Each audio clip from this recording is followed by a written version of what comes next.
المكتب التعاوني للدعوة والإرشاد وتوعية الجاليات بالأحساء.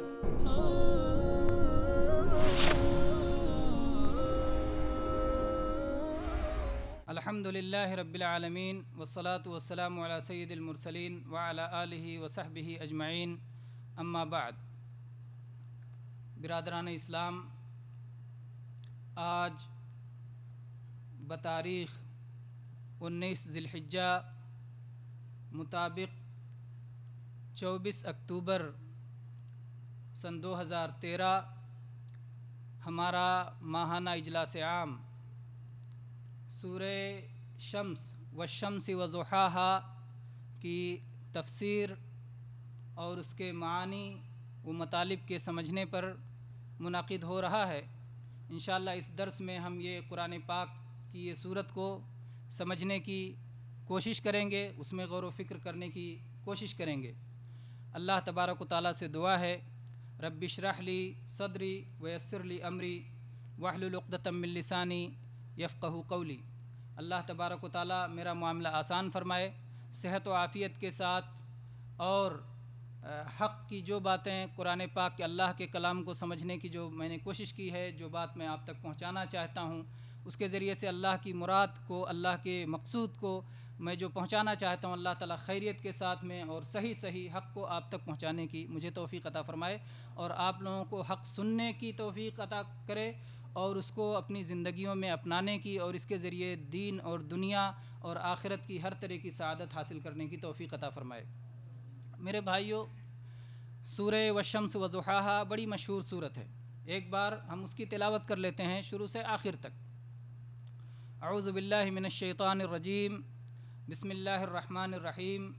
والشمس وضحاہا والقمر اذا تلاہا والنہار اذا جلاہا واللیل اذا یغشاہا والسماء وما بناہا والارض وما طحاہا ونفس وما سواہا فألہمہا فجورہا وتقواہا قد افلح من زکاہا وقد خاب من دساہا کذبت ثمود بتقواہا اذ انبعث اشقاہا فقال لهم رسول اللہ ناقۃ اللہ وسقیاہا فکذبوہ فعقروہا فدمدم علیہم ربهم بذنبہم فسواہا ولا یخاف عقباہا. یہ رہی پوری صورت. میرے بھائیو، اس میں کل 15 آیتیں ہیں اور یہ مکی صورتوں میں سے ہے، اور اس صورت میں دراصل 3 اہم باتیں ہیں، 3 عنوان ہے جس کے تحت اس میں گفتگو ہوگی. ایک تو یہ کہ اللہ تبارک و تعالیٰ نے ابتدا میں بہت ساری قسمیں کھائی ہیں، تو ان کی اہمیت کیا ہے، ان چیزوں کی جن کی اللہ نے قسمیں کھائی ہیں. اور دوسرا موضوع ہے کہ نفس انسانی کا خسارہ، اس کی کامیابی اور اس کی ناکامی کس چیز میں ہے. اور تیسری چیز ہے، اللہ تبارک و تعالیٰ نے اس کے لیے ایک نمونہ پیش کیا ہے قوم کا، کہ اس قوم کے لوگوں نے جب اپنے آپ کو نیک لوگوں کے ساتھ نہیں رکھا یا انبیاء کی دعوت قبول نہیں کی اور انبیاء کی خلاف ورزی کی، تو پھر ان کے ساتھ اللہ تبارک و تعالیٰ نے کیا سلوک کیا. تو یہ 3 باتیں یہ آج کے درس میں انشاءاللہ ہوں گی. سب سے پہلے ہم شروع کرتے ہیں. اللہ تبارک و تعالیٰ نے فرمایا والشمس وضحاہا، قسم ہے آفتاب کی، قسم ہے سورج کی، اور قسم ہے اس کی دھوپ کی. تو یہاں اللہ تبارک و تعالیٰ نے 2 چیزوں کی قسم کھائی. ایک تو سورج کی قسم کھائی، یعنی جو سورج کی ٹکیا ہے، جو سورج ہے، اور دوسرے جو سورج سے نکلنے والی روشنی اور شدت ہے، گرمی کی جو شدت ہوتی، دھوپ ہے، جو اس سے ایک خاص وقت ہوتا ہے سورج نکلنے کے بعد، اس وقت کی بھی اللہ تبارک و تعالیٰ نے قسم کھائی. آپ جانتے ہیں کہ سورج یہ اللہ تبارک و تعالیٰ کی نشانیوں میں سے ایک اہم نشانی ہے. اس سے پہلے آپ یہ بات جان لیں قسم کے معاملے میں کہ اسلام کی تعلیم یہ ہے کہ اللہ کے سوا بندہ اور کسی کی قسم نہ کھائے. ہمیں جو قسم کھانا ہے، ہم اللہ ہی کی قسم کھا سکتے ہیں، اپنے باپ دادا کی قسم، یا قبیلے کی قسم، یا نبی کی قسم، یا کعبہ کی قسم، یا اور کسی چیز کی قسم کھانا درست نہیں ہے. میری قسم، تیری قسم، بیوی کی قسم، بچے کی قسم، یہ ساری قسمیں اسلام میں حرام ہیں. قسم کیوں کھائی جاتی ہے؟ قسم بندہ اس لیے کھاتا ہے کیونکہ وہ بتانا چاہتا ہے کہ میں جو بات کہہ رہا ہوں اگر یہ غلط ہو تو جس کی قسم کھا رہا ہوں وہ مجھے مصیبت میں مبتلا کر دے گا، ہے نا. اس وجہ سے قسم کھائی جاتی ہے اپنی بات کو پختہ تر بنانے کے لیے، اپنی بات کو اہمیت دینے کے لیے. تو ہم سب سے بڑے کی قسم کھاتے ہیں، اللہ کی قسم کھاتے ہیں. اللہ کے نبی صلی اللہ علیہ وسلم نے فرمایا لا تحلفوا بآبائکم، اپنے باپ دادا کی قسم نہ کھایا کرو.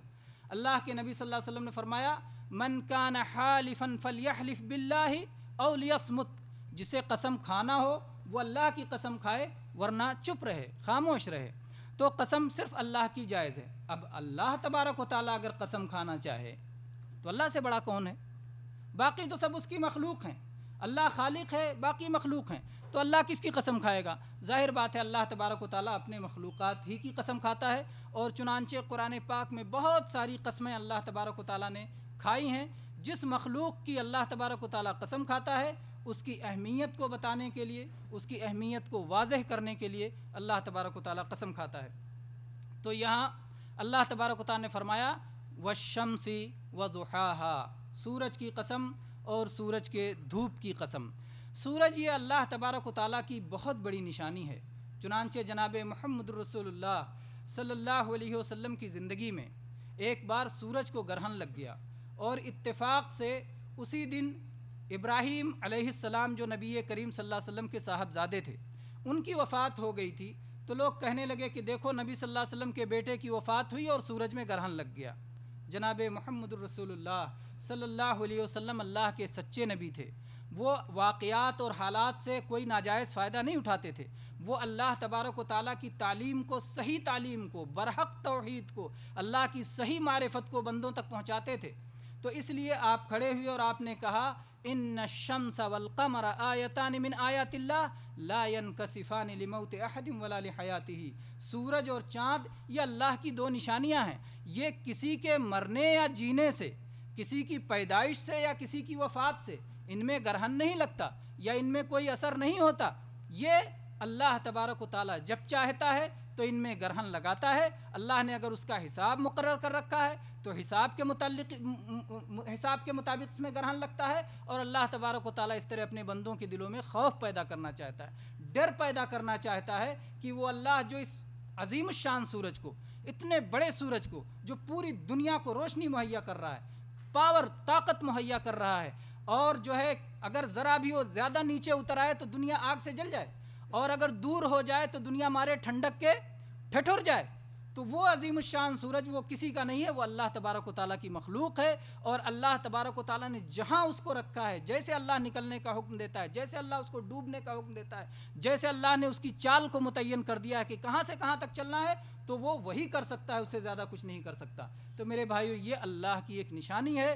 پہلی نشانی جو ہے اس میں ایک بڑی نشانی یہ ہے کہ یہ جہنم کی یاد دلاتی ہے. اس کی گرمی جب ہوتی ہے سخت تو یہ ہمیں جہنم کی یاد دلاتی ہے کہ اس طرح جہنم کی آگ کیسے ہوگی. اور چنانچہ آپ دیکھیں کہ اللہ تبارک و تعالیٰ نے قرآن مجید میں ایک جگہ جب غزوہ تبوک کا موقع تھا اور جو ہے کہا گیا، اس وقت سخت گرمیوں کا موسم تھا، کہا گیا کہ جنگ کے لیے نکلو، تو منافقین ایک دوسرے سے کہنے لگے لا تنفروا فی الحر، اس گرمی میں، اس دھوپ میں، اس پریشانی کے عالم میں کہاں جاؤ گے؟ تو اللہ تبارک و تعالیٰ نے کہا قل نار جہنم اشد حرا، ان کو بتا دیجئے کہ جہنم کی آگ اس سے کہیں زیادہ گرم ہے، اس سے کہیں زیادہ سخت ہے. تو اس سورج کی گرمی کو اللہ تبارک و تعالیٰ نے نشان بنایا جہنم کی گرمی بتانے کے لیے. تو میرے بھائی یہ ایک علامت ہے جہنم کے سمجھنے کے لیے، ایک اشارہ ہے کہ سمجھ لو کہ اس کی دھوپ نہیں برداشت ہو سکتی ہے تو جہنم کی آگ کیسے برداشت ہوگی. اسی طرح سے میرے بھائیوں انسان کی کمزوری کا بھی اس میں اشارہ ہے کہ ہم بہت کمزور ہیں. کوئی انسان تکبر میں مبتلا ہو، کوئی انسان یہ نہ سمجھ لے کہ ہماری بڑی ہستی ہے، ہم جو ہے جو چاہیں کر سکتے ہیں، اللہ تبارک و تعالیٰ کو بھول جائے، بلکہ وہ سمجھے کہ وہ اللہ کی ایک کمزور مخلوق ہے. چنانچہ اگر آپ باہر نکلیں اور خاص طور پہ جب دھوپ کا وقت ہو تو کیا آپ اپنی کھلی آنکھوں سے بلا کسی آلہ اور مشین کے استعمال کیے ہوئے ڈائریکٹ آپ سورج کو دیکھ سکتے ہیں؟ قطعاً نہیں دیکھ سکتے. آپ دیکھیں گے تو یا تو آنکھیں جو ہے خراب ہو جائیں گی، یا دیکھنے سے آپ آنکھیں چوندھیا جائیں گی، اور یا جو ہے آپ بہرحال عاجز رہ جائیں گے، اس سے عاجز رہ جائیں گے، آپ دیکھ نہیں سکتے پوری طرح سے سورج کو. تو جب سورج کو نہیں دیکھ سکتے جو کہ اللہ کی مخلوقات میں سے ایک مخلوق ہے، تو اس دنیا کی زندگی میں جیتے جی کوئی اللہ کو کیسے دیکھ سکتا ہے؟ اللہ تبارک و تعالیٰ تو بہت بڑا ہے. اور اللہ تبارک و تعالیٰ کی ایک نشانی سورج میں یہ بھی ہے کہ سورج کے ذریعے سے، سورج کی مثال کے ذریعے سے ایک بار ابراہیم علیہ السلام نے اس شخص کو مبہوت کر دیا تھا جو کافر بحث کر رہا تھا. کافر بحث کر رہا تھا ابراہیم علیہ السلام سے، اور اس نے کہا ابراہیم علیہ السلام نے کہا کہ میرا اللہ موت و حیات دیتا ہے. وہ نادان سمجھ نہیں سکا، ایک شخص کو جو ہے قیدی کو بلایا اور اس کو قتل کر دیا. کہا دیکھو اسے میں نے موت دے دی، اور ایک کو آزاد کر دیا اور کہا دیکھو اسے زندگی دے دی. ابراہیم علیہ السلام نے کہا کہ یہ ناسمجھ آدمی ہے، اس سے دوسرے انداز میں بات کرنا چاہیے. ابراہیم علیہ السلام نے کہا فَإِنَّ اللَّهَ يَأْتِي بِالشَّمْسِ مِنَ الْمَشْرِقِ فَأْتِي بِهَا مِنَ الْمَغْرِبِ. میرا اللہ وہ ہے جو سورج کو پچھم میں ڈباتا ہے اور پورب سے نکالتا ہے. پورب سے، مشرق سے سورج کو نکالتا ہے اور پچھم میں ڈباتا ہے. اگر تیرا اختیار اور تیرا تصرف ہے اس کائنات میں اور تو اپنے آپ کو اللہ کہتا ہے تو تو سورج کو پچھم سے نکال کے دکھا دے، پورب میں ڈبا دے. فَبُہِتَ الَّذِي كَفَرَ.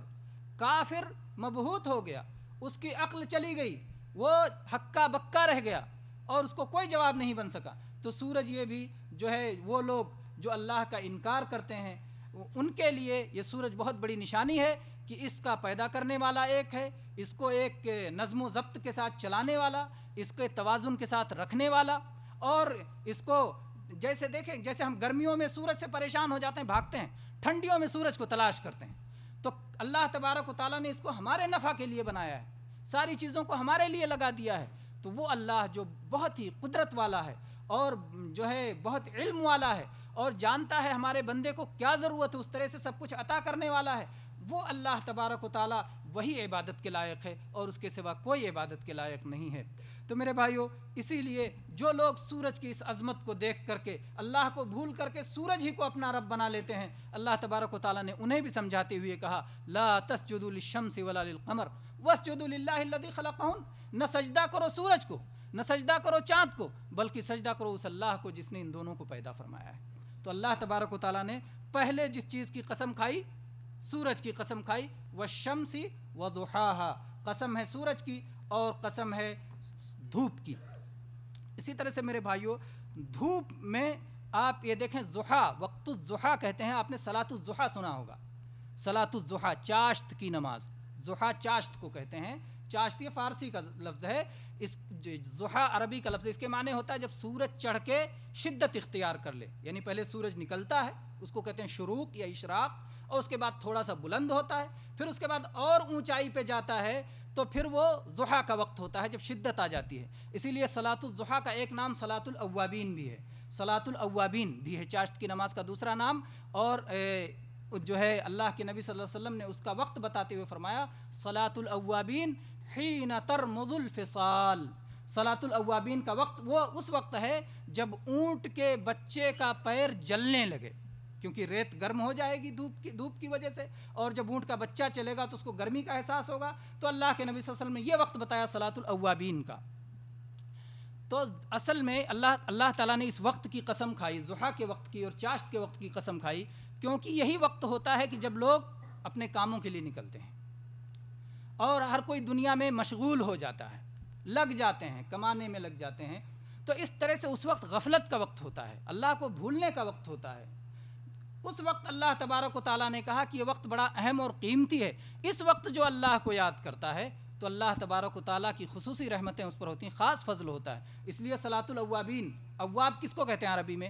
اواب کہتے ہیں رجوع کرنے والا، اللہ تعالیٰ کی طرف پلٹنے والا.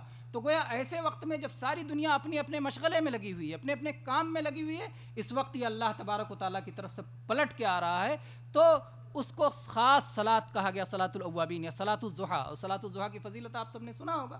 صلاۃ الضحیٰ کی فضیلت میں اللہ کے نبی صلی اللہ علیہ وسلم نے فرمایا کہ انسان کے بدن میں جتنے جوڑ ہیں، ہر صبح جب انسان جاگتا ہے تو اس جوڑ کے مطابق اس پہ ایک ایک صدقہ، ہر جوڑ کے مطابق ایک ایک صدقہ لازم ہوتا ہے. تو اگر آپ کے بدن میں 360 جوڑ ہیں تو 360 صدقہ آپ کے اوپر لازم ہوا. اب یہ صدقہ کی ادائیگی کیسے ہوگی؟ آپ نے کہا اللہ اکبر، ایک صدقہ ہے. سبحان اللہ، ایک صدقہ ہے. الحمدللہ ایک صدقہ ہے، کسی کو بھلائی کا حکم دے دیا ایک صدقہ ہے، کسی کو برائی سے روک دیا ایک صدقہ ہے، کسی کو اپنی سواری پہ بیٹھا لیا ایک صدقہ ہے، اور کسی کو آپ نے جو ہے وہ کام نہیں جانتا تھا اس کو کام سکھا دیا، یہ ایک صدقہ ہے۔ لیکن اگر آپ 2 رکعتیں پڑھ لیں صلاۃ الضحیٰ کی تو ان سارے صدقات کی طرف سے وہ 2 رکعتیں کافی ہو جاتی ہیں، 2 رکعتیں وہ ان سارے کی طرف سے کافی ہو جاتی ہیں۔ تو یہ اتنی بڑی فضیلت ہے کہ آپ کے سارے صدقات جو دن بھر آپ کے اوپر لازم ہوتے تھے یہ 2 رکعت پڑھ لینے سے ادا ہو جاتے ہیں۔ تو صلاۃ الضحیٰ کا اللہ تبارک و تعالیٰ نے جو ہے ضحیٰ کی اللہ نے قسم کھائی، چاشت کے وقت کی دھوپ کی اللہ تعالیٰ نے قسم کھائی۔ میرے بھائیو، اللہ تبارک و تعالیٰ نے یہاں ترتیب رکھی والشمس وضحاها والقمر اذا تلاها، سورج کی قسم اور اس کے دھوپ کی قسم اور چاند کی قسم جب چاند سورج کے پیچھے پیچھے آئے۔ یہی ترتیب ہے کہ جب سورج ڈوبتا ہے تو اس کے پیچھے سے چاند نکلتا ہے، تو اللہ نے اس حالت میں چاند کی قسم کھائی۔ میرے بھائیو، سورج کے بارے میں یہ بات بھی یاد رکھیں، صحیح حدیث میں ہے کہ ہر دن سورج جاتا ہے اور اللہ تبارک و تعالیٰ کے عرش کے نیچے سجدہ کرتا ہے، عرش کے نیچے سجدہ کرتا ہے، اور پھر اسے اجازت دی جاتی ہے کہ جاؤ دوبارہ تم طلوع ہو۔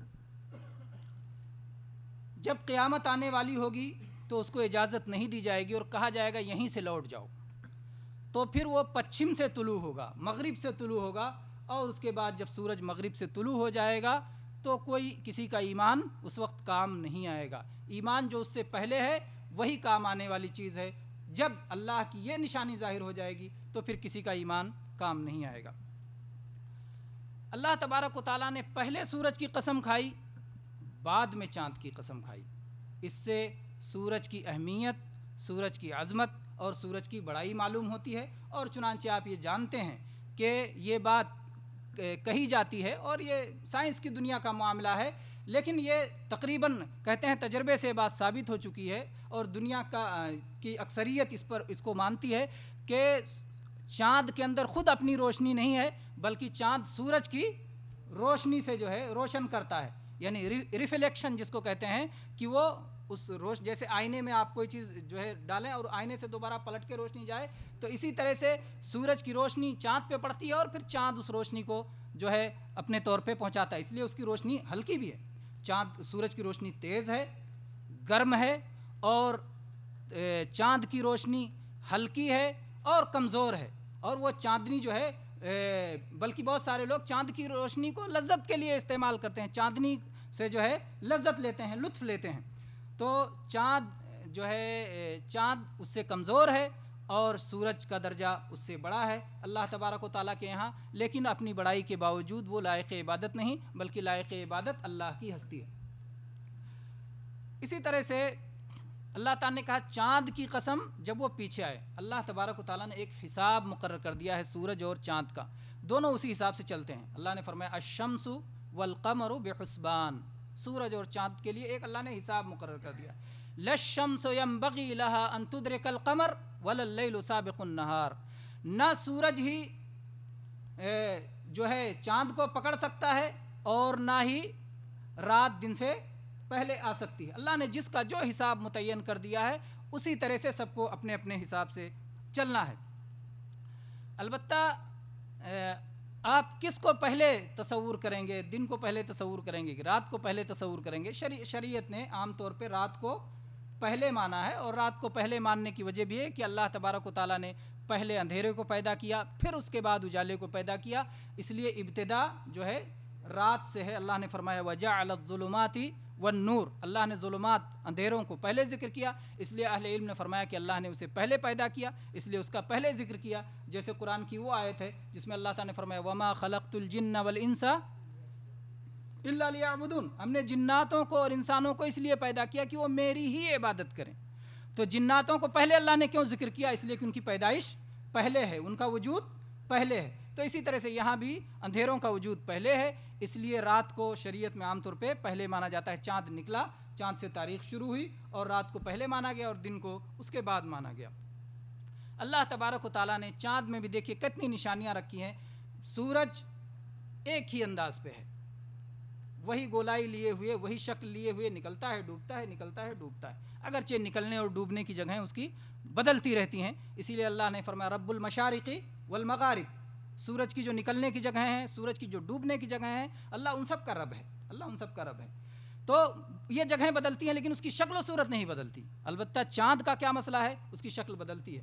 پہلے وہ ہلال رہتا ہے چاند، پھر وہ آخر میں ہلال ہو جاتا ہے، جیسے کھجور کی سوکھی ٹہنی ہوتی ہے ٹیڑھی، اس طرح سے وہ اس کی شکل ہو جاتی ہے. اور درمیان میں جا کر کے 14ویں کا چاند خوبصورت مکمل چاند ہوتا ہے. تو پتلا اور باریک سا نکلتا ہے، پھر دھیرے دھیرے بڑھتا ہے یہاں تک کہ پورا چاند ہو جاتا ہے. اس کے بعد پھر دھیرے دھیرے گھٹتا ہے یہاں تک کہ پھر چھپ جاتا ہے.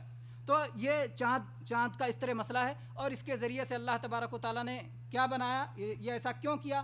اللہ تعالیٰ نے فرمایا یسألونک عن الاہلہ قل ہی مواقیت للناس والحج. لوگ آپ سے پوچھتے ہیں چاند کے تعلق سے، تو آپ کہہ دیجئے کہ یہ لوگوں کے وقت معلوم کرنے کا اور حج معلوم کرنے کا ذریعہ ہے. گویا تاریخیں معلوم کرنے کا ذریعہ اللہ نے چاند کو بنایا ہے. اسی طرح سے ایک اور آیت میں اللہ تعالیٰ نے فرمایا لِتَعْلَمُوا عَدَدَ السِّنِينَ وَالْحِسَابِ، تاکہ تمہیں حساب معلوم ہو، تاکہ تمہیں سال معلوم ہو. اس لیے اللہ تبارک و تعالیٰ نے یہ نظام رکھا ہے. تو یہ نظام جو ہے اللہ تبارک و تعالیٰ نے رکھا ہے. وَالشَّمْسِ وَضُحَاهَا وَالْقَمَرِ إِذَا تَلَاهَا وَالنَّهَارِ إِذَا جَلَّاهَا، اور دن کی قسم جب دن اس کو روشن کر دے، جب دن زمین کو روشن کر دے یا سورج کو روشن کر دے. سورج کو اللہ تبارک و تعالیٰ نے نشانی بنائی ہے دن کے جاننے کی. تو دونوں معنی اس میں ہو سکتا ہے، اور اہل علم نے لکھا ہے، امام ابن کثیر رحمہ اللہ یہی جو ہے اسی معنی کو راجح کرتے ہیں کہ زمین کو روشن کر دے. اگرچہ زمین کا یہاں ذکر نہیں ہے لیکن وہ چیز معلوم ہے، معلوم اور معروف ہے. اللہ تبارک و تعالیٰ نے اس تعلق سے فرمایا وَجَعَلْنَا اللَّيْلَ وَالنَّهَارَ آیَتَيْن فَمَحَوْنَا آیَةَ اللَّيْلِ وَجَعَلْنَا آیَةَ النَّهَارِ مُبْصِرَةً. ہم نے دن اور رات کے لیے دو نشانیاں بنا دی ہیں. ہم نے رات کی نشانی کو مٹا دیا ہے، یعنی اس کو اندھیرا کر دیا ہے، ظلمت ڈال دی ہے، اور دن کی نشانی کو اجالا کر دیا ہے. تو اللہ تبارک و تعالیٰ نے ایسا کیوں کیا؟ لِتَبْتَغُوا فَضْلًا مِّن رَبِّكُمْ، تاکہ تم اللہ کے فضل کو تلاش کرو، اللہ کے رزق کو تلاش کرو. تو جب دن میں اجالا ہو جاتا ہے، روشنی ہو جاتی ہے، گرمی ہو جاتی ہے، اور جو ہے نشاط ہو جاتا ہے، رات کے آرام کے بعد بندہ اٹھتا ہے تو اس میں پھرتی آ جاتی ہے، نئی زندگی آ جاتی ہے، نئی روح پیدا ہو جاتی ہے، تو جا کے اللہ کے رزق کو تلاش کرتا ہے. تو اللہ تبارک و تعالیٰ نے اس لیے دن بنایا ہے کہ تاکہ اس میں رزق کو تلاش کرو. اور اللہ تبارک و تعالیٰ نے رات اس لیے بنائی وَجَعَلَ اللَّيْلَ سَكَنًا، ہم نے رات کو سکون کا ذریعہ بنایا. سکون کا ذریعہ بنایا، بندہ اس میں آرام کرے، راحت اختیار کرے، اپنی ضرورت کی جسم کو راحت پہنچائے.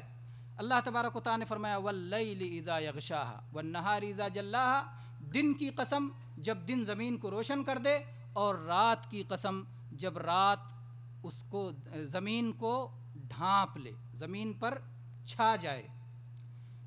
کہتے ہیں غشی، کہتے ہیں یہ یغشا کا معنی ہوتا ہے کسی چیز پر چھا جانا اور ڈھانپ لینا. جیسے آپ سوتے ہیں تو رات میں چادر اوڑھ لیتے ہیں، پوری طرح سے اپنے آپ کو آپ نے چھپا لیا چادر سے. تو ایسے ہی اللہ نے رات کو بنایا کہ رات زمین پر چھا جاتی ہے. علماء نے اس کو مثال سمجھایا ہے. شیخ ابن عثیمین رحمہ اللہ نے تفسیر کرتے ہوئے کہا کہ اس کو اگر آپ کبھی ہوائی جہاز سے سفر کر رہے ہوں بلندی پر، نیچے رات ہو جائے اور اوپر ابھی آپ کو سورج نظر آ رہا ہو، تب آپ کو لگے گا کہ پوری زمین ایک کالی چادر سے ڈھکی ہوئی ہے. تو اس سے اس آیت کو سمجھیں کہ وَاللَّيْلِ إِذَا يَغْشَاهَا، اللہ تبارک و تعالیٰ نے رات کی کالی چادر پوری زمین پہ ڈال دی اور زمین کو چھپا دیا. تو اللہ نے قسم کھائی رات کی جب وہ رات پوری طرح چھا جائے. تو یہاں اللہ تبارک و تعالیٰ نے سورج کی قسم کھائی، دھوپ کی قسم کھائی، چاند کی قسم کھائی جب اس کے پیچھے آئے، دن کی قسم کھائی جب وہ زمین کو روشن کر دے، اور رات کی قسم کھائی جب کہ وہ زمین پر چھا جائے. اس کے بعد میں اللہ تبارک و تعالیٰ نے قسم کھائی وَالسَّمَاءِ وَمَا بَنَاهَا، اور آسمان کی قسم اور اس کے بنانے والے کی قسم.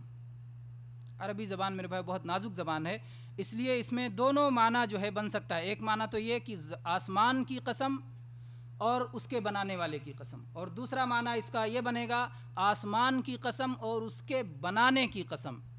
یا اس کی بناوٹ کی قسم، یہ معنی بھی بنے گا، اور دونوں میں اپنے اپنے جو ہے اہمیت ہے، دونوں کی اہمیت ہے۔ اگر اللہ بنانے والے کی قسم کھا جائے تو اس میں اللہ کی عظمت اور شان کا کیا پوچھنا اور کیا کہنا، اور اگر بناوٹ کی قسم کھائی جائے تو اس میں بھی اس کے اپنے فائدے ہیں۔ آپ جانتے ہیں آسمان عربی زبان میں سما جب کہتے ہیں، وہ سما کہتے ہیں ہر وہ چیز جو آپ کو اوپر ہو، آپ کے اوپر ہو، اس کو سما کہتے ہیں۔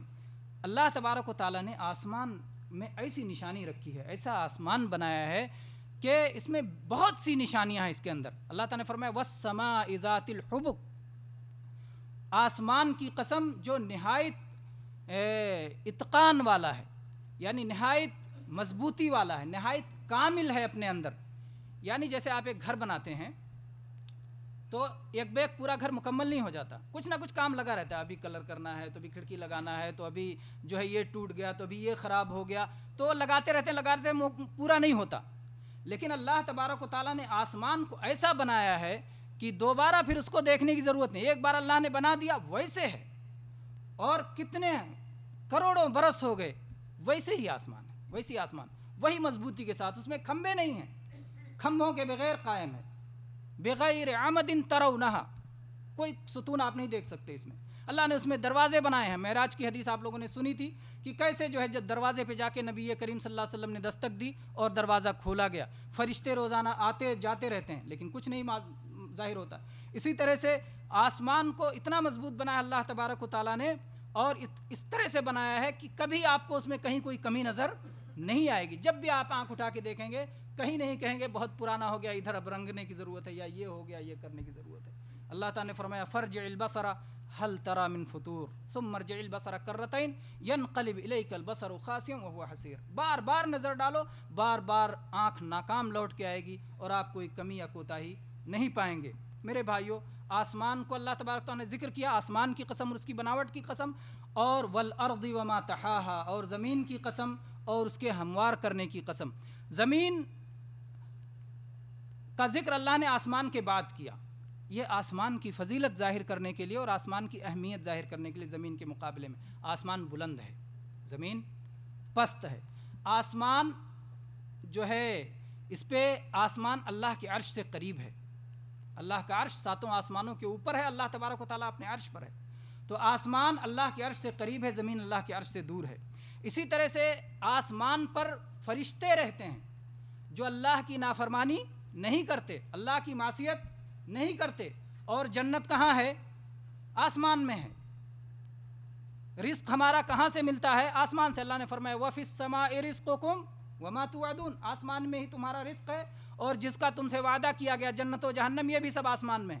اللہ تبارک و تعالیٰ نے آدم علیہ السلام کو جنت میں رکھا، اور جب آدم علیہ السلام نے غلطی کر لی تو کیا کہا اللہ تعالیٰ نے؟ اب غلطی کرنے والوں کی جگہ، گناہ کرنے والوں کی جگہ آسمان نہیں ہے، نیچے جاؤ زمین پہ، غلطی کرنے والوں کی جگہ، گناہ کرنے والوں کی جگہ زمین ہے، اور وہاں سے اللہ تبارک و تعالیٰ نے اتار دیا۔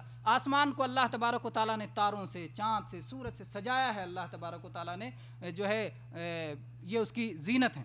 تو اللہ تبارک و تعالیٰ نے بہت ساری چیزیں آسمان میں رکھی ہیں، اللہ نے آسمان کی قسم کھائی اس کی انہی ساری اہمیت کے پیش نظر۔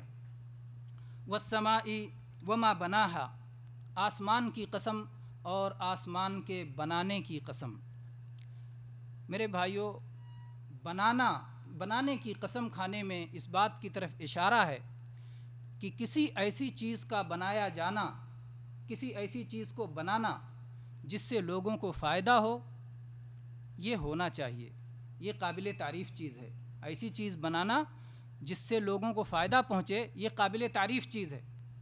بہت سارے جو ہے کہتے ہیں کہ دنیا میں کچھ کرنا، دنیا میں کچھ نہیں بنانا، یہ نہیں کرنا، وہ نہیں کرنا، بہت سارے اس طرح کی باتیں کرتے ہیں۔ ان آیتوں سے ان کی تردید ہوتی ہے۔ اللہ تعالیٰ نے اس کی قسم کھائی، تو ہر وہ چیز جس میں لوگوں کے لیے نفع ہو، اس کی تعمیر، اس کو بنانا، یہ قابل تعریف ہے۔ چنانچہ اگر کوئی شخص مسجد بنائے، مسجد کی تعمیر کرے، تو اللہ کے نبی صلی اللہ علیہ وسلم فرمایا من بنا للہ مسجدا بنا اللہ لہ بیتا فی الجنہ، جو آدمی اللہ واسطے مسجد بنائے، اللہ تبارک و تعالیٰ اس کے لیے جنت میں گھر بنائے گا۔ اسی طرح سے اگر کسی نے مدرسہ بنایا، کسی نے یتیم خانہ بنایا، کسی میں اور چیزیں بنائیں جس کے بنانے میں لوگوں کا نفع ہے، تو ایسی چیزیں بالکل جو ہے بنائی جا سکتی ہیں اور انہیں بنانا چاہیے۔ اس کے بعد اللہ تبارک و تعالیٰ نے فرمایا والارض وما طحاہا، اور زمین کی قسم اور زمین کو ہموار کرنے کی قسم۔ زمین کی قسم اللہ تبارک و تعالیٰ نے کھائی اور اس کے ہمواری کی۔ طحاہا کے معنی میں دحاہا بھی آتا ہے، اور اللہ نے اس کی تفسیر دوسری آیت میں کی ہے۔ کہتے ہیں قرآن پاک کی تفسیر کا اور قرآن پاک کو سمجھنے کا سب سے بہتر طریقہ یہ ہے کہ قرآن پاک کو قرآن پاک سے سمجھا جائے۔ چنانچہ اللہ تبارک و تعالیٰ نے فرمایا والارض بعد ذلك دحاها اخرج منها ماءها ومرعاها والجبال ارساها متاعا لكم ولانعامكم۔ اللہ تبارک و تعالیٰ نے زمین کو ہموار کیا۔ ہموار کرنے کا کیا مطلب؟ آگے اللہ نے اس کی تفسیر بھی بتا دی کہ اس کے میں اللہ نے اس میں پانی نکالا، اس میں چراگاہیں پیدا کیں، اس میں اللہ تبارک و تعالیٰ نے پہاڑ بنائے۔ گویا زمین کو لائق استعمال کر دیا ہمارے لیے اور ہمارے جانوروں کے لیے، یا جو بھی ہماری ضروریات ہیں زندگی پر، آپ اس پہ آسانی سے چل سکتے ہیں۔ جعل لکم الارض ذلولا، اللہ نے ہموار کر دیا زمین کو، فمشوا فی مناکبہا، اس کے کندھے پر یا اس کے سینے پر تم چلتے رہو۔ جو جو ہماری ضروریات ہیں، کھیتی کرنے کی ضرورت ہے، غلے اگانے کی ضرورت ہے، باغیچوں کی ضرورت ہے، اور جو بھی ضروریات ہیں ان سب کے لیے اللہ تبارک و تعالیٰ نے اس زمین کو ہمارے لیے نرم کر دیا۔ تو اللہ نے قسم کھائی زمین کی اور زمین کے بنانے کی۔ میرے بھائیوں، اس میں بھی یہی اشارہ ہے کہ اگر زمین کے بنانے میں، زمین کی تعمیر میں کسی کو فائدہ پہنچے تو اس طرح کی تعمیر ہمیں کرنا چاہیے۔ مثلا کہیں بنجر زمین پڑی ہوئی ہے، بنجر زمین پڑی ہوئی ہے، اگر کوئی آدمی جا کر کے اس کو قابل کاشت بناتا ہے، کھیتی کے لائق بناتا ہے، یا اسی طرح سے زمینیں جو ہے زمین ایسے ہی پڑی ہوئی استعمال نہیں ہو رہا ہے لیکن اس زمین پر جو ہے کوئی ایسی عمارت تعمیر کرتا ہے یا وہاں پر جو ہے پودے لگاتا ہے، تو اس کی اہمیت ہے۔ زمین کو آباد کرنا یہ قابل تعریف کام ہے، اور اس کا قابل تعریف ہونا اس حدیث سے بھی سمجھ میں آتا ہے جو کہ مسند احمد کی صحیح حدیث ہے۔ اللہ کے نبی کریم صلی اللہ علیہ وسلم نے ارشاد فرمایا اذا قامت الساعة وفي يد احدكم فصيلة فإن استطاع ان لا تقوم حتى يغرسها فليغرسها، اگر قیامت قائم ہو جائے اور تم میں سے کسی کے ہاتھ میں پودا ہے جو لگانا چاہتا ہے، پیڑ لگانا چاہتا ہے، پودا لگانا چاہتا ہے، تو اگر وہ لگا سکتا ہے تو قیامت قائم ہو جانے دو، پودا لگا لو تب اٹھو۔ دیکھیں کتنی اہمیت ہے پودا لگانے کی اور کسی بھی بنجر زمین کو آباد کرنے کی۔ تو اس سے جو ہے اللہ تبارک و تعالیٰ نے زمین کی اور اس کے بنانے کی قسم کھائی۔ اس سے معلوم ہوتا ہے کہ ہمیں بھی اگر زمین کو آباد کرنے کا موقع ملے تو اس میں پیچھے نہیں رہنا چاہیے۔ یہاں یہ بات بھی یاد رہے کہ زمین کی آبادی یا زمین کی تعمیر جو پودے لگانے سے یا ہریالی پیدا کرنے سے ہوگی، اس سے کہیں زیادہ زمین کی آبادی کس سے ہوگی؟ صحیح ایمان اور صحیح عمل سے، صحیح ایمان اور صحیح عمل سے ہوگی۔ اس لیے اگر بندے، اللہ کے بندے زمین پر نیکیاں کرتے ہیں تو وہ زیادہ بہتر انداز میں زمین کی تعمیر ہے، زمین کی تعمیر ہے، کیونکہ جب بندے نافرمانی کرتے ہیں اس کی وجہ سے اللہ کا عذاب آتا ہے۔ تو ساری مخلوقات جو کہ اللہ کی تسبیح میں لگی رہتی ہیں، بندہ جب کوئی گناہ کا کام کرتے ہیں تو کہتے ہیں بندے اس کام سے جو ہے اپنے آپ کو دور کر لے، کیونکہ تیری وجہ سے ہم پر بھی عذاب آئے گا، جب عذاب آئے گا تو سب پہ آئے گا۔ تو زمین کی سب سے بہتر تعمیر جو ہے علم نافع، صحیح ایمان اور صحیح عمل ہے۔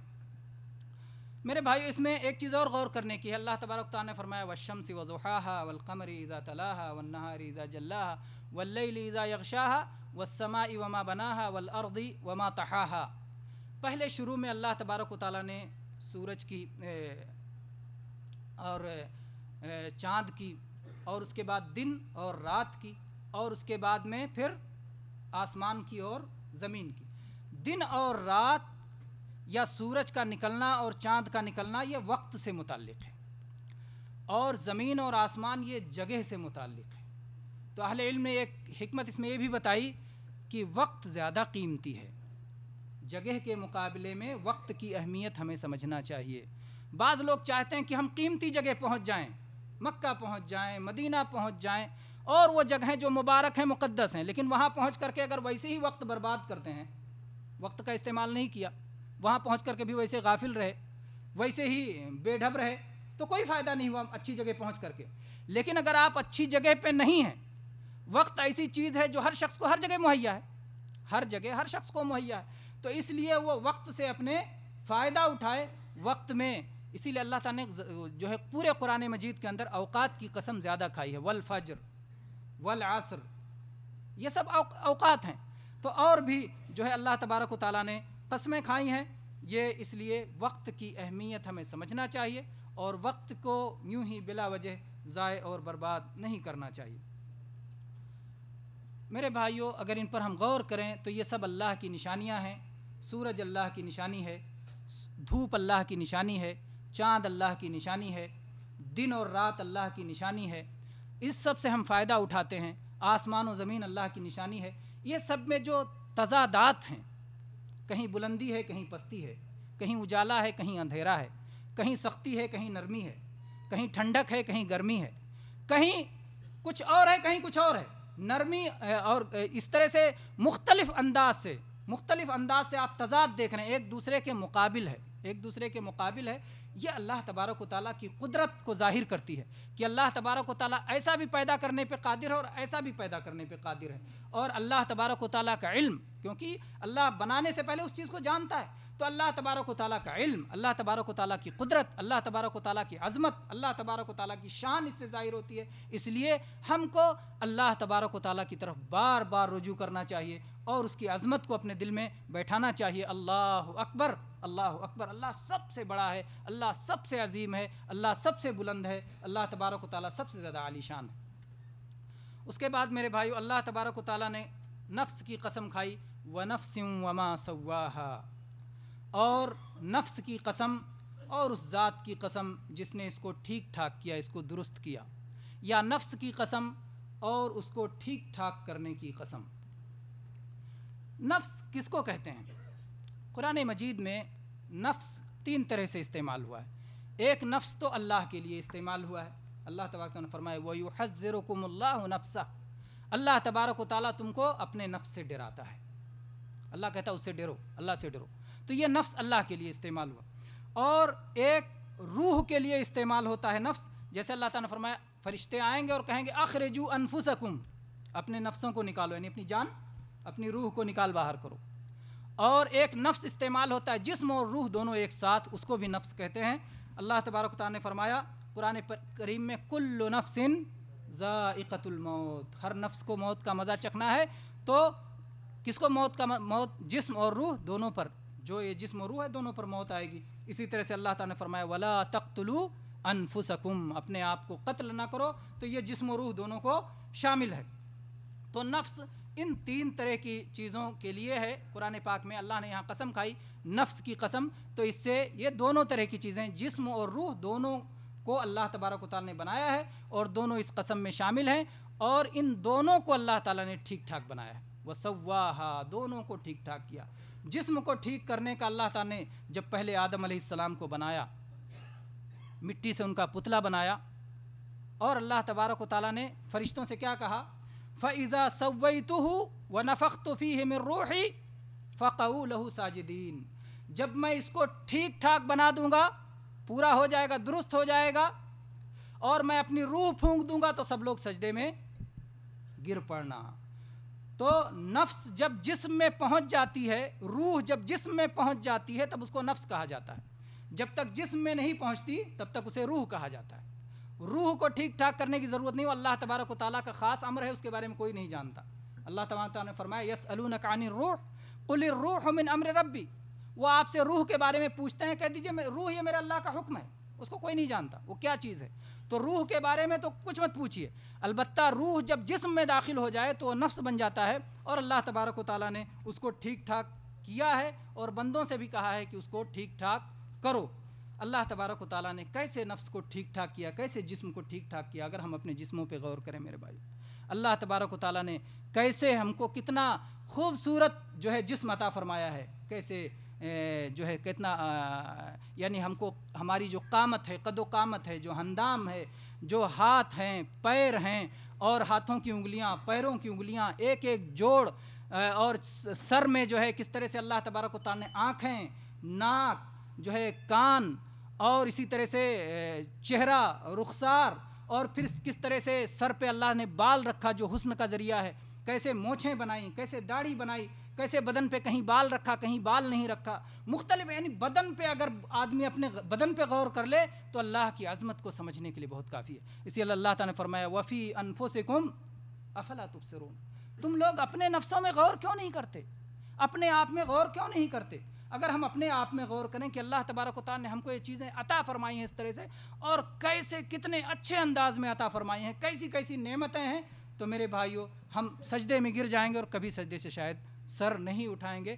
پورا اگر ہمیشہ سجدے میں بھی پڑے رہیں تو بھی اللہ کا حق ادا نہیں ہوگا. لیکن ہم کو وہی کرنا ہے جس کا اللہ ہمیں حکم دیتا. اللہ نے ہمیں یہ حکم نہیں دیا کہ سجدے میں گرو اور اسی میں پڑے رہو، یہ اللہ نے حکم نہیں دیا.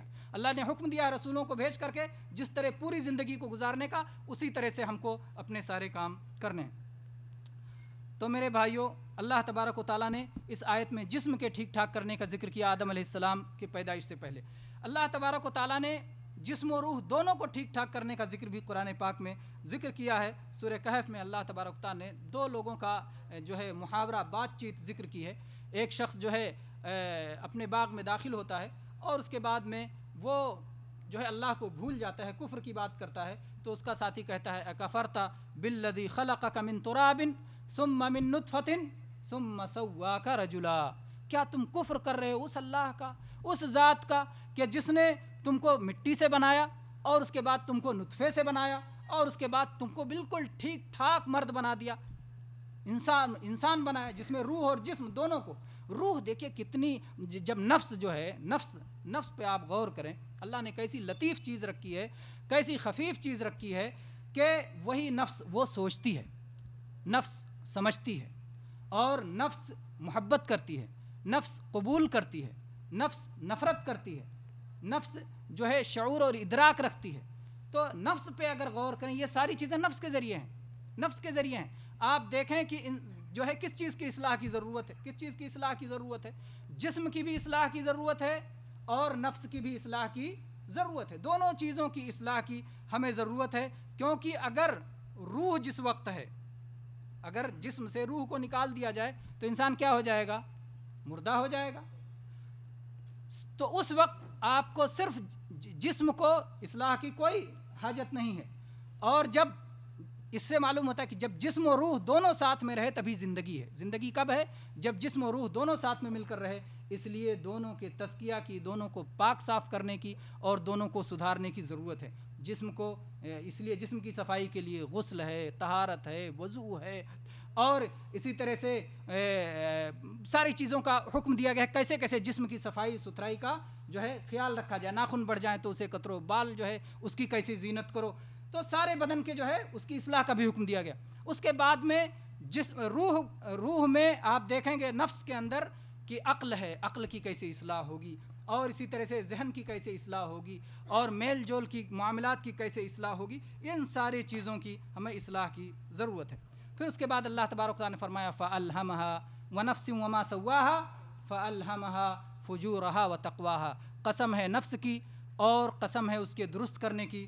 اور اللہ تبارک و تعالیٰ نے جب نفس کو بنایا تو اس کو الہام کر دیا نیکی اور بدی. فَأَلْهَمَهَا فُجُورَهَا وَتَقْوَاهَا. اللہ تبارک و تعالیٰ نے اس کو الہام کر دیا اس کے برائیوں کا اور اس کی تقوی کا. فجور کس کو کہتے ہیں؟ فجور یہ عربی زبان کا لفظ ہے، اور یہ کہتے ہیں کوئی چیز جب بے قابو ہو جائے. جیسے جب فجر ہوتی ہے تو روشنی پھیلتی جاتی ہے، اس کے بعد اور پھیلتے چلی جاتی ہے، روشنی بے قابو ہو جاتی ہے. اسی طرح سے کہتے ہیں تفجیر، جب بم دھماکہ ہوتا ہے، انفجار، تفجیر، بھڑک جائیں، وہ پھر بے قابو، ان کنٹرول، تو یہ ہے فجر. تو اسی فجور جب آپ کا نفس آپ کے کنٹرول میں نہ رہے تو گویا فجور میں چلا گیا. فجور میں چلا گیا جب کنٹرول میں نہ رہے، جہاں خواہش ادھر بھاگ گیا، جہاں کوئی لگام نہیں ہے اس کو. تو جب نفس بے لگام ہو جائے، جب نفس بے قابو ہو جائے، کنٹرول سے باہر ہو جائے، تو گویا وہ فجور میں اور برائی میں پڑ جائے گی. اور تقویٰ کیا ہے؟ تقویٰ میں قابو رہتا ہے، کنٹرول رہتا ہے، اس کو بچانا رہتا ہے. اور اسی لیے میرے بھائی جتنی بھی عبادات بنائی گئی ہیں یہ سب تقویٰ حاصل کرنے کا اللہ تعالیٰ نے ذریعہ بنایا. تقویٰ اللہ کی فرما برداری ہے اور فجور اللہ کی نافرمانی ہے، اس کے مقابلے میں ہے. تو تقویٰ کے آپ جانتے ہیں ابھی رمضان گزرا تو آپ نے سنا اللہ تبارک و تعالیٰ نے فرمایا یا ایھا الذین آمنوا کتب علیکم الصیام کما کتب علی الذین من قبلکم لعلکم تتقون. اے ایمان والو تم پر صیام فرض کیا گیا جیسے کہ تم سے پہلے کی امتوں پہ صیام فرض تھا تاکہ تم تقویٰ والے بن جاؤ. اسی طرح سے قربانی کے بارے میں اللہ تعالیٰ نے فرمایا لن ینال اللہ لحومها ولا دماؤها ولکن ینالہ التقوی منکم، اللہ تبارک و تعالیٰ کو نہ تمہاری قربانی کا گوشت پہنچتا ہے نہ قربانی کا خون پہنچتا ہے، اللہ تبارک و تعالیٰ کو تمہارے دلوں کا تقوی پہنچتا ہے۔ تو جو پرہیزگاری ہے، جو اللہ تبارک و تعالیٰ کے لیے خلوص ہے، جو اللہ تبارک و تعالیٰ کی محبت ہے، جو اللہ تبارک و تعالیٰ سے امیدیں ہیں، جو اللہ تبارک و تعالیٰ سے آپ لو لگاتے ہیں، وہ ساری چیزیں اللہ تبارک و تعالیٰ کو پہنچتی ہیں۔ وہ جو تعبد عبادت جو آپ کے دل میں اللہ تبارک و تعالیٰ کے لیے ہے وہ اللہ تک پہنچتی ہے۔ تو اسی لیے اللہ نے فرمایا فَأَلْهَمَهَا فُجُورَهَا وَتَقْوَاهَا، اللہ تبارک و تعالیٰ نے جب نفس کو بنایا تو نفس میں خیر و شر کی جو ہے خیر و شر کا الہام کر دیا۔ عام طور پر یہ انسانی طبیعتوں کا یہ حال ہے کہ وہ بھلائی کو بھلائی جانتی ہیں، برائی کو برائی جانتی ہیں، سمجھتی ہیں۔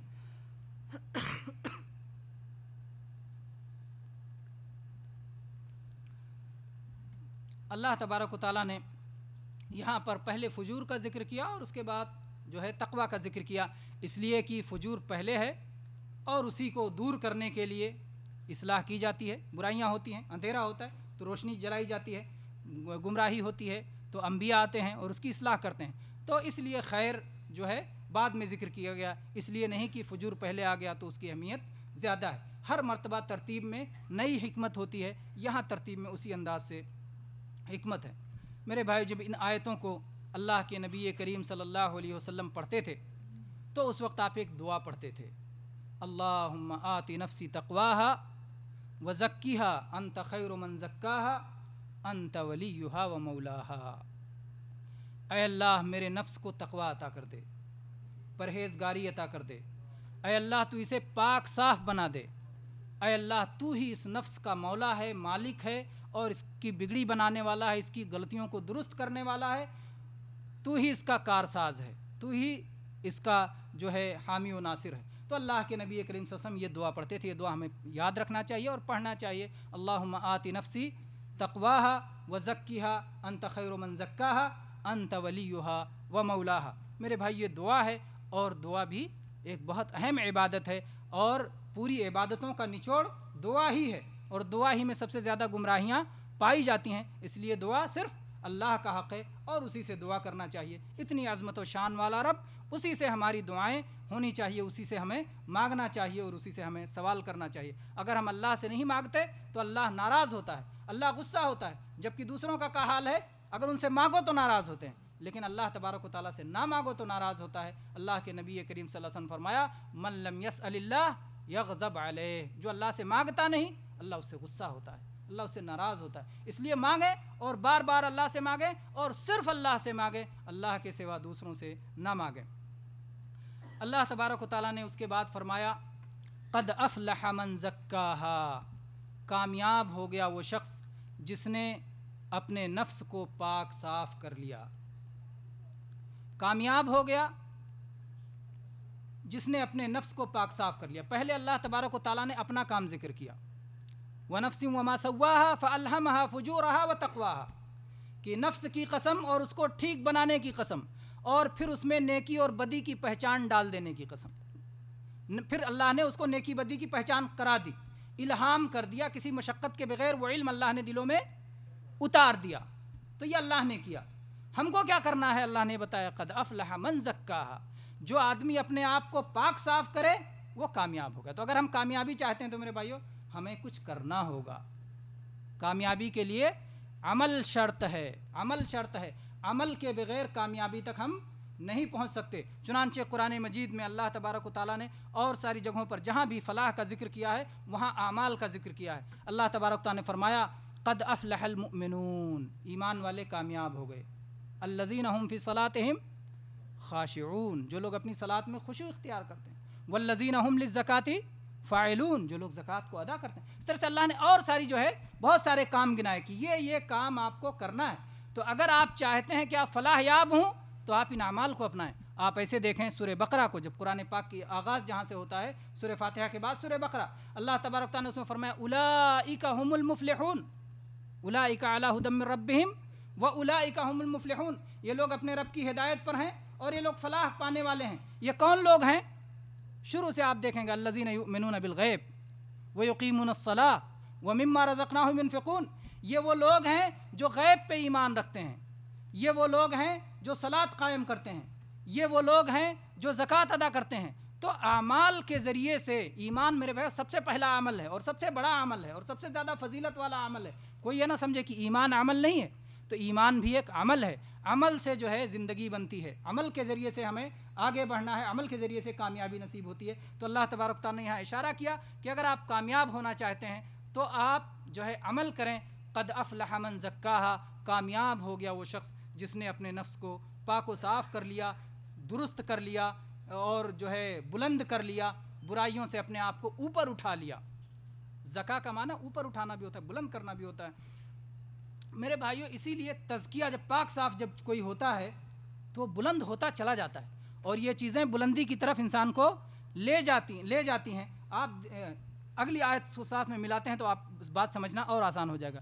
قد افلح من زکاہا وقد خاب من دساہا، کامیاب ہو گیا وہ جس نے اپنے نفس کو پاک صاف کر لیا، شرک سے پاک کر لیا، بد اخلاقیوں سے پاک کر لیا، نافرمانیوں سے پاک کر لیا، بدعتوں سے پاک کر لیا، گناہوں سے پاک کر لیا، بہت ساری چیزوں سے پاک کر لیا۔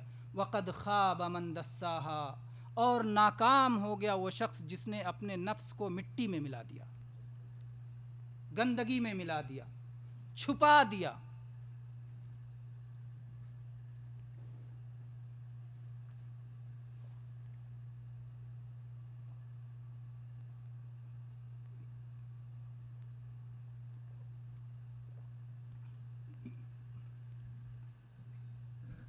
اللہ نے فرمایا وقد خاب من دساہا، ناکام و نامراد ہو گیا وہ شخص جس نے اپنے نفس کو مٹی میں دبا دیا۔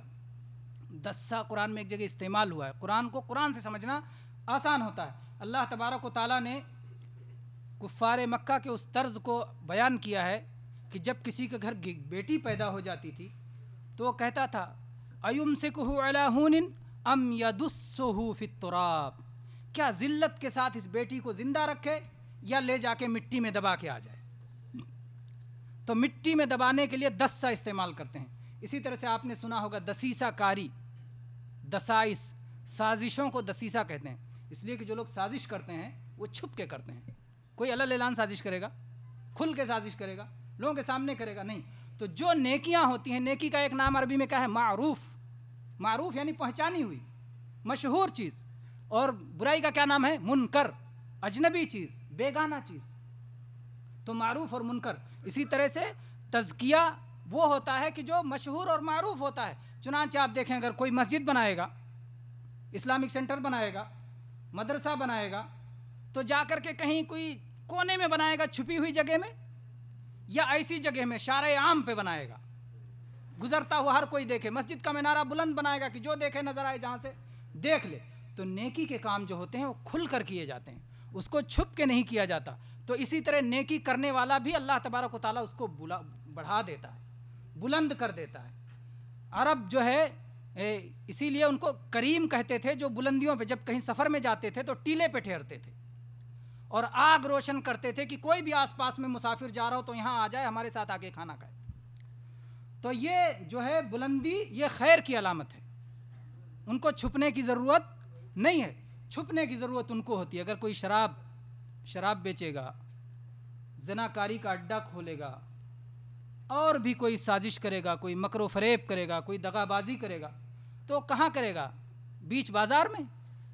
کہیں کوئی ایسی چھپی جگہ تلاش کرے گا کہ جہاں کسی کی جلدی نظر نہ پہنچ سکے۔ اور آدمی جب خود غلطی کرتا ہے تو خود بھی چھپ کے بھاگنے کی کوشش کرتا ہے۔ چنانچہ اللہ کے نبی کریم صلی اللہ علیہ وسلم نے گناہ کی علامتوں میں سے ایک علامت بتائی ہے، الاسم ما حاک فی صدرک وکرہت ان یطلع علیہ الناس۔ گناہ وہ ہے جو تمہارے دل میں کھٹکے اور تم نہ چاہو کہ لوگوں کو اس کا پتہ چل جائے، تمہیں ناگوار ہو لوگوں کو اس کا اطلاع پا جانا، تو اسی سے سمجھ لو کہ گناہ کا کام کر رہے ہو۔ جب چاہو کہ یہ کوئی پتہ نہ پا جائے تو یہ گناہ ہے۔ تو اللہ تبارک و تعالیٰ نے ہم کو حکم دیا کہ ہم اپنا تزکیہ کریں، ہم نیک نام رہیں، ہم بلندی پہ رہیں، ہم مشہور رہیں، ہم اپنے آپ کو چھپائیں نہیں، ہم اپنے آپ کو مٹی کے میں ملائیں نہیں، ہم اپنے آپ کو دبائیں نہیں، ہم اپنے آپ کو، اپنے نفس کو، میرے بھائیو، تزکیہ کیسے ہمیں تزکیہ کرنا چاہیے۔ تزکیہ کا طریقہ وہی ہے جو اللہ تبارک و تعالیٰ نے سکھایا ہے، اس سے اچھا کوئی تزکیہ کا طریقہ سکھا نہیں سکتا۔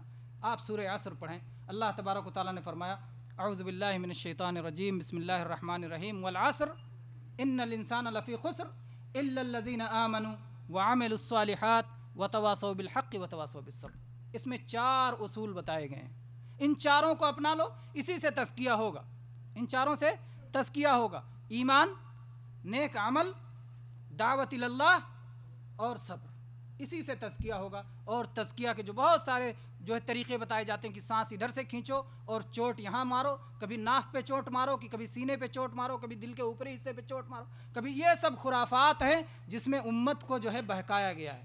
رسول اللہ صلی اللہ علیہ وسلم کے طریقے سے ہی تزکیہ ہوگا، رسول اللہ صلی اللہ علیہ وسلم کی سنت سے ہی تزکیہ ہوگا، رسول اللہ صلی اللہ علیہ وسلم کی پیروی اور اتباع ہی سے تزکیہ ہوگا۔ آپ کے طریقے سے ہٹ کر یہ دین قیامت تک کے لیے دین ہے۔ یہ دین صرف صحابہ کے لیے نہیں تھا، یہ دین صرف سلف صالحین کے لیے نہیں تھا۔ سلف صالحین اور صحابہ جس طرح سے چلتے تھے وہ آج بھی ہمارے لیے وہی کافی ہے۔ اسی لیے میرے بھائیو، ہمیں سلف کا طریقہ اپنانا چاہیے۔ صحابہ اور سلف صالحین جس راستے پہ گزرے ہیں، ہم آج دین میں نئے نئے طریقے اپنی طرف سے نہیں بنا سکتے۔ سلف کی طرف نسبت بھی کرو، اپنے آپ کو سلفی بھی کہو اور سلف کے طریقے پر چلو۔ اگر کوئی اپنے آپ کو سلفی کہے اور سلف کے طریقے پہ نہ چلے، کوئی حاصل نہیں ہے۔ حاصل تب ہے کہ جب ہم سلف سے اپنے آپ کو جوڑیں اور سلف کے طریقوں کو اپنائیں اور قرآن و حدیث کو سمجھنے کے لیے سلف کے طریقہ کار کو اپنائیں۔ میرے بھائیوں، ہمیں اپنی روح کو بھی پاک صاف کرنا چاہیے، اللہ کی معرفت کے ذریعے، اللہ کا علم حاصل کر کے، اللہ کے ناموں کو، اللہ کے کمالات کو، اللہ کی عظمتوں کو، اللہ تبارک و تعالیٰ کہ جو ہے جو بھی اللہ سے متعلق ہے ان ساری چیزوں کو جان کر کے، اللہ سے اپنے آپ کو جوڑ کر کے ہم اپنی روح کا تزکیہ کریں۔ جناب محمد الرسول اللہ صلی اللہ علیہ وسلم جب راتوں کو جاگتے تھے تو میرے بھائیو، اللہ تبارک و تعالیٰ کی کیسے کیسے حمد کرتے تھے، کس طرح سے اللہ کو آپ ہر وقت یاد رکھتے تھے۔ اللہم لک الحمد انت رب السماوات والارض ومن فیہن ولک الحمد انت قیوم السماوات والارض ومن فیہن ولک الحمد انت نور السماوات والارض ومن فیہن۔ اے اللہ، ہم تیرے لیے، تو زمین و آسمان کا نور ہے۔ اے اللہ، ہم تیرے لیے، تو زمین و آسمان کا پیدا کرنے والا ہے۔ اے اللہ، ہم تیرے لیے، تو زمین و آسمان کا رب ہے۔ اے اللہ، تو زمین و آسمان کا سنبھالنے والا ہے۔ ہر طرح کی حمد تیرے لیے۔ اے اللہ، تو برحق۔ اے اللہ، تیرے انبیاء برحق۔ اے اللہ، محمد صلی اللہ علیہ وسلم برحق۔ اے اللہ، جنت برحق۔ اے اللہ، جہنم برحق۔ یہ اللہ کے نبی صلی اللہ علیہ وسلم عربی میں یہ دعا پڑھتے تھے، اللہم انت الحق، اللہم انت الحق ووعدک الحق والجنت حق والنار حق والنبیون حق ومحمد حق والساعۃ حق۔ اے اللہ، قیامت برحق، یہ ساری چیزیں برحق ہیں۔ اور اس کے بعد میں کہتے تھے، اللہ میں اللہ تجھ پر ایمان لایا ہوں۔ اے اللہ، میں تیرا فرما بردار بندہ ہوں۔ اے اللہ، میں تیری طرف اپنے فیصلے کے لیے جاتا ہوں۔ اے اللہ تبارک و تعالیٰ، جب اختلاف ہوتا ہے، اختلاف حل کرنے کے لیے تیری طرف پلٹتا ہوں۔ تو اللہ تبارک و تعالیٰ سے اپنے آپ کو جوڑیں، ہر وقت اللہ کو یاد رکھیں، اللہ کے گن گائیں، اپنی زبانوں کو اللہ کے ذکر سے تر رکھیں۔ اللہ تبارک و تعالیٰ سے جوڑ کر کے اپنے نفس کا تزکیہ کیا جا سکتا ہے میرے بھائیوں۔ اور اپنے جسم کو پاک صاف کرنے کے لیے اپنے جسم کو عبادت میں تھکاؤ، عبادت میں لگاؤ جسم کو۔ جسم بھاگتا ہے عبادت کرنے سے، تو جسم کو لاؤ۔ اللہ تعالیٰ نے فرمایا فَإِذَا فَرَغْتَ فَانصَبْ وَإِلَىٰ رَبِّكَ فَارْغَب۔ جب فارغ ہو جاؤ تو اپنے آپ کو تھکاؤ۔ تو اللہ کے نبی کریم صلی اللہ علیہ وسلم، ہم اور ہمارے ماں باپ قربان جائیں، اللہ کے نبی کریم صلی اللہ علیہ وسلم تہجد جب پڑھتے تھے تو اتنے دیر تک قیام کرتے تھے، اتنا طویل اور لمبا قیام کرتے تھے کہ جو ہے آپ کے پاؤں پہ ورم آ جاتا تھا۔ اور عائشہ رضی اللہ عنہ کہتی تھیں، اللہ کے نبی آپ تو بخشے بخشائے، آپ ایسا کیوں کرتے ہیں؟ تو اللہ کے نبی صلی اللہ علیہ وسلم فرماتے تھے، افلا اکون عبدا شکورا، کیا میں اللہ کا شکر گزار بندہ نہ بنوں؟ میرے بھائیوں، تو روح کا تزکیہ اپنے آپ کو اللہ سے جوڑ کر کے، جسم کا تزکیہ اپنے آپ کو عبادات میں لگا کر کے، عقل کا تزکیہ علم اور معرفت حاصل کر کے، اور اپنے جذبات کا تزکیہ اخلاق کے ذریعے سے، اسلامی اخلاق کے ذریعے۔ جذبات میں محبت ہے، نفرت ہے، میل جول ہے، تعامل ہے، جو ہے قبولیت ہے، انکار ہے، یہ ساری چیزوں کو اسلامی اخلاق معلوم کر کے یہ ساری چیزوں کا تزکیہ ہمیں کرنا چاہیے میرے بھائیوں۔ جب یہ تزکیہ ہوگا تو اس تزکیہ کے ذریعے، دلوں کے تزکیہ سے اور نفس کے تزکیہ سے جو ہے ہمیں کیا حاصل ہوگا۔ اور اس کے ایک مثال ہم سمجھتے ہیں اس حدیث سے جس میں جناب محمد الرسول اللہ صلی اللہ علیہ وسلم نے فتنوں کے تعلق سے جو حدیث بتائی، اور اس میں آپ نے فرمایا کہ جب فتنے دل پہ ڈالے جاتے ہیں، فتنے دل پہ پیش کیے جاتے ہیں، جیسے چٹائی ہوتی ہے اس میں ایک تیلی کے بعد دوسری تیلی کے بعد تیسری تیلی اور چوتھی تیلی، ایک تیلی کے بعد دوسری تیلی لگاتے جاتے ہیں۔ ایسے ہی فتنے دلوں پہ پیش کیے جاتے ہیں، اور اس کے بعد اگر کسی دل نے قبول کر لیا، فتنے کو قبول کر لیا، گناہوں کو قبول کر لیا، شیطان کی پیروی کو قبول کر لیا، نافرمانی کو قبول کر لیا، تو دل میں ایک سیاہ دھبا پڑ جاتا ہے۔ اور اگر انکار کر دیا، فتنوں کو بھگا دیا، اپنے سے الگ کر دیا، تو سفید نقطہ پڑ جاتا ہے۔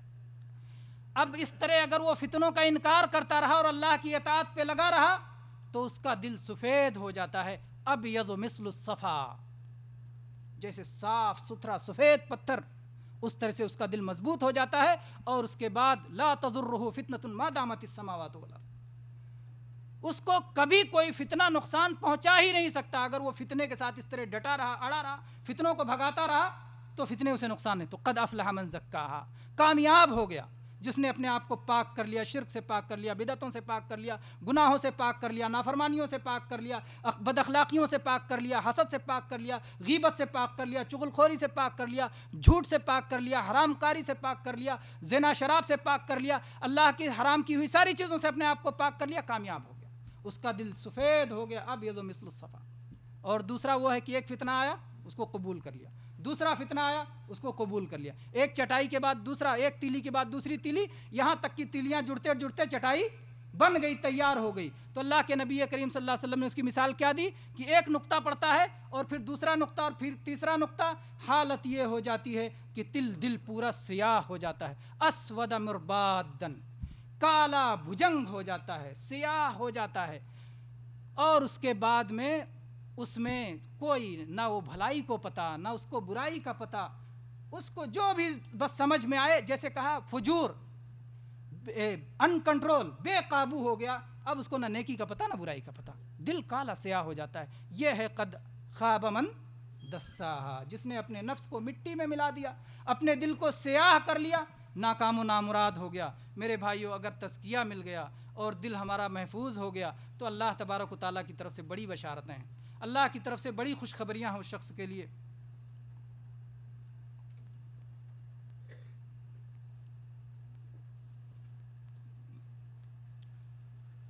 جیسے ایمان والا جو تزکیہ کر لے گا اپنے آپ کا، جب قیامت کا دن ہوگا تو اس کے چہرے پر روشنی ہوگی، چہرے پہ سفیدی ہوگی، چہرے پہ سرسبزی و شادابی ہوگی۔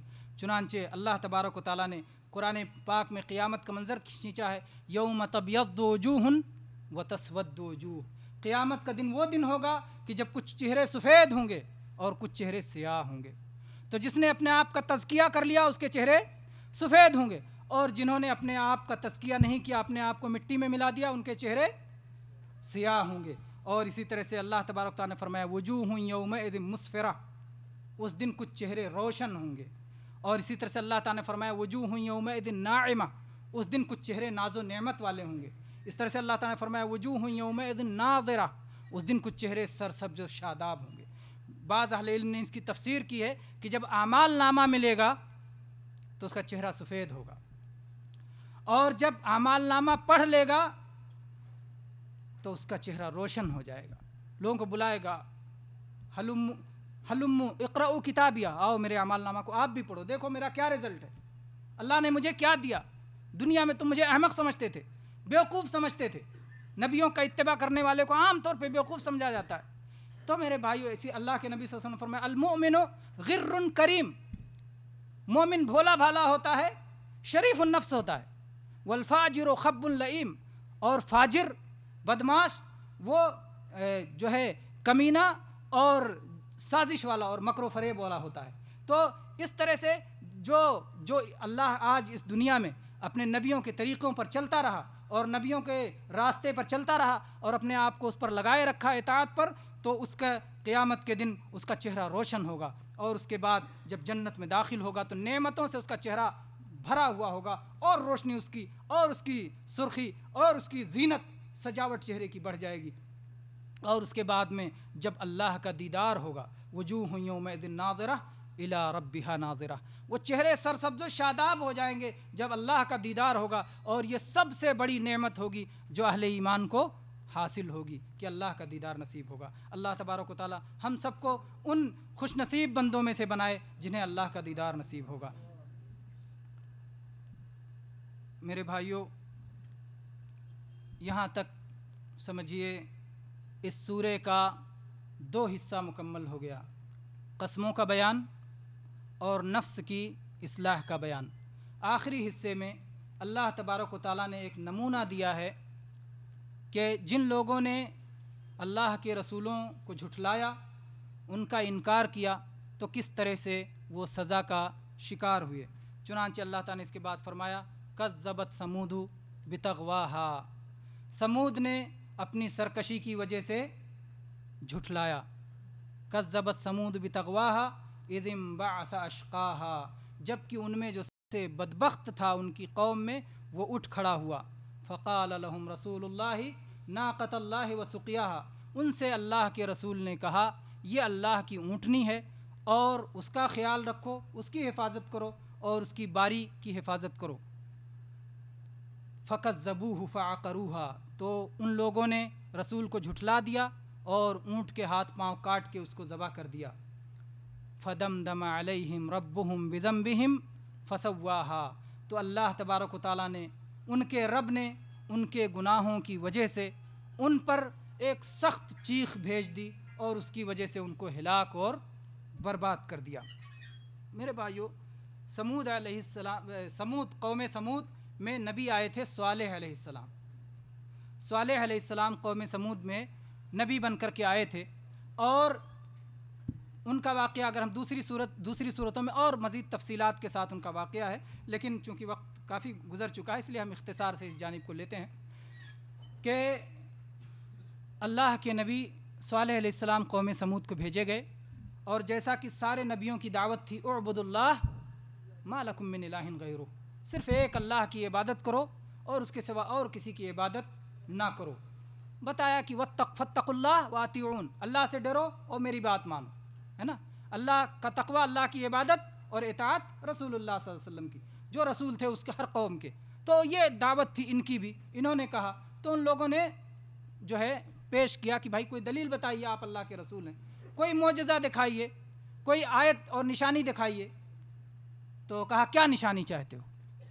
اللہ تبارک و تعالیٰ کے اذن سے انہوں نے کہا کہ اگر یہ جو سامنے چٹان ہے اس سے ایک اونٹنی نکل آئے، گابھن اونٹنی، حاملہ اونٹنی، تو ہم ایمان لے آئیں گے۔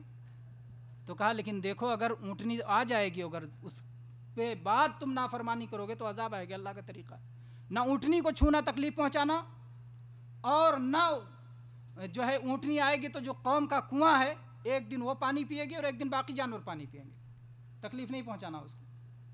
اس کے بعد دعا کی صالح علیہ السلام نے اور اونٹنی ظاہر ہو گئی، چٹان سے نکلی، بہت عظیم الشان، بہت بڑی اونٹنی نکل آئی، اور اس کے بعد